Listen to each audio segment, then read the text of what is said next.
Speaking at a media conference after checking on preparations by the State Social Welfare Department in facing the monsoon season on Monday, Dr. Wan Azizah said the practice of maintaining cleanliness and being responsible over the environment needed to be culturally integrated into society.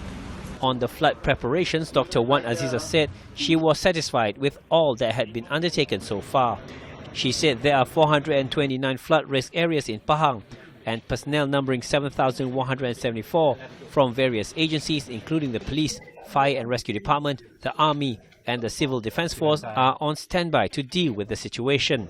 The teams are equipped with 171 boats and 421 multi-purpose vehicles, adding that 245 helicopter landing locations have also been identified to deliver aid if floods hit the state.